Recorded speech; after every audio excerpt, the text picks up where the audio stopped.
The Brickyard 400 returned on Sunday for the first time since 2020, and the first time with fans since 2019. A lot of people, drivers especially, were looking forward to this, and we did have a lot to talk about, though a lot of it was controversial.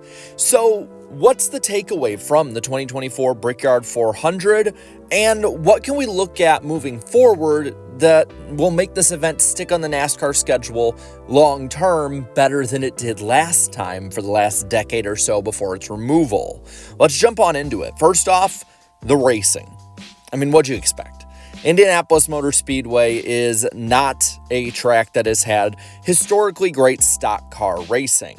NASCAR racing there, no matter the generation of car, has always been difficult to pass. The best of the best cars and seasons ever have had difficulty at this track, and it was made for open wheel cars. That's something I think a lot of NASCAR fans need to remember about this. This is not going to be a track that is going to see side by side beating and banging all the time. It's extremely similar to the Pocono Raceway we saw last week, and a lot of people were not too happy with that, but then went in with hope for Indianapolis, or maybe cope.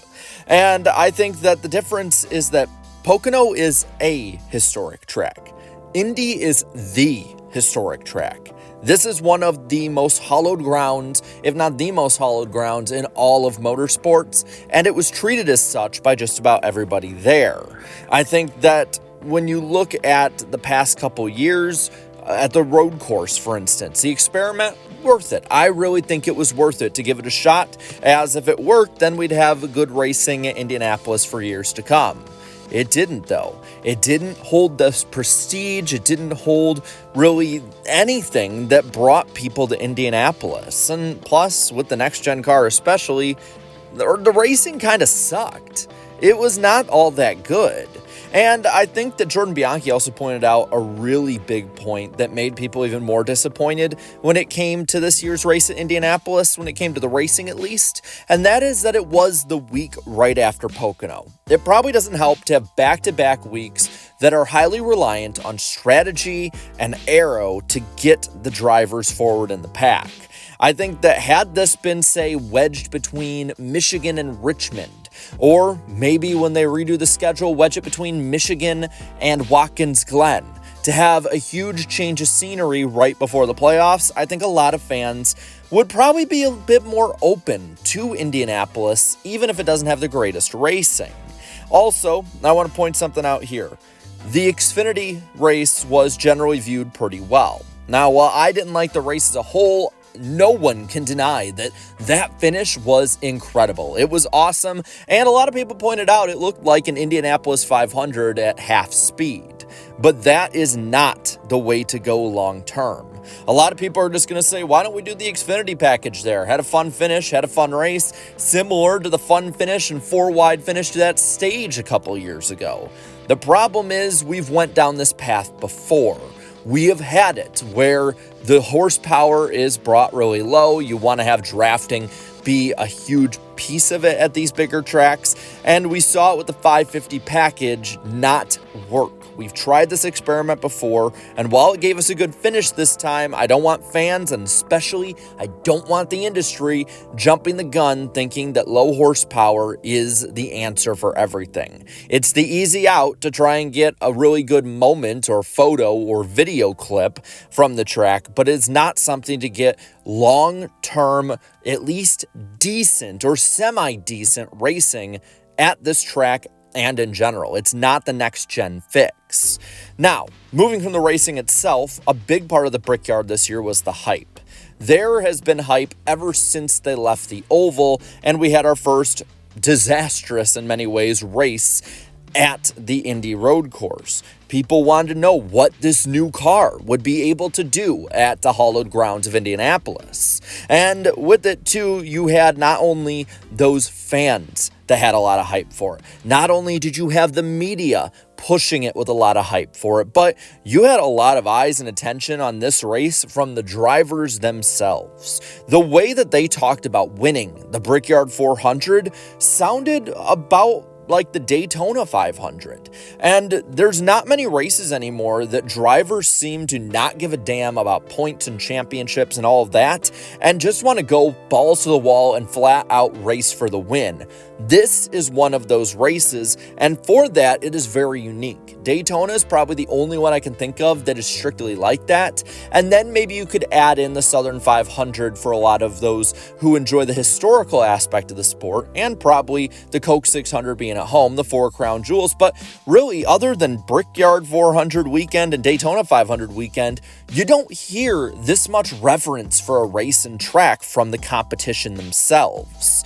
And I think that when you see this, you see that everybody brought their best to this track. It wasn't like it was a bunch of slouches up front. The guys running for the win were guys who have been up front in the highlight reels for the last couple years. Brad Keselowski before the caution, a champion of the sport and one of the best veteran drivers. Kyle Larson, one of the most talented drivers in racing history. Ryan Blaney, the defending NASCAR Cup Series champion. Tyler Reddick, someone who is knocking on the door of his first championship and is arguably the most consistent and best driver in the field this year.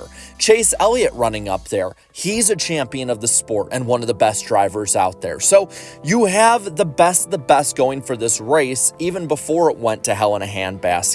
And you have to think that if that keeps up, like it did in the early years of this race, you're going to see the fans start to come around to how big this is. And I think Larson winning, regardless of the controversy around it, does help with storylines because of the botched double, because of his popularity now in Indianapolis, and because of what it means for racing as a whole. And speaking of the popularity side of it, the crowd actually looked good for an Indy crowd. Yes, I get it. It's half full or a third full, but a third to half full is 75 to 125,000 people there. And based on the estimates, it's somewhere between 70 and 80,000, which would be double of what some tracks like, say, Iowa would be. And everyone was talking about how great the crowd looked there. So a pretty solid crowd, and the biggest arguably since 2016. But what's it look like moving forward? What is the future of this event that has been removed from the schedule before?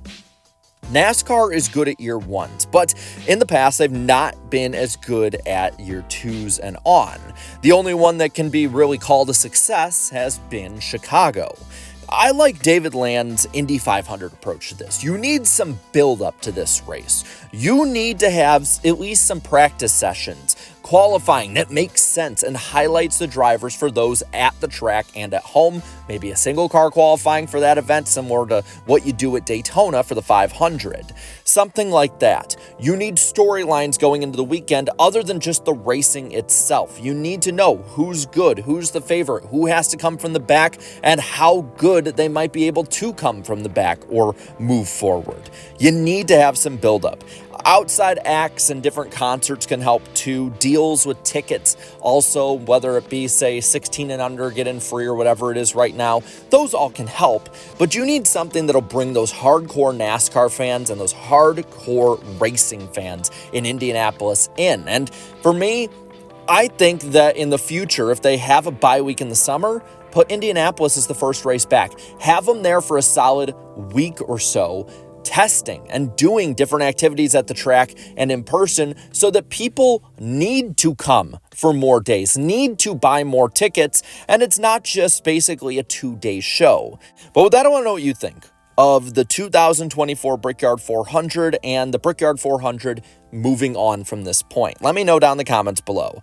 While you're at it, leave a like on this video, share this video, and subscribe to this channel for more great and fun NASCAR content. Thank you so much to all my channel members for your continued support, and until next time, have a good one.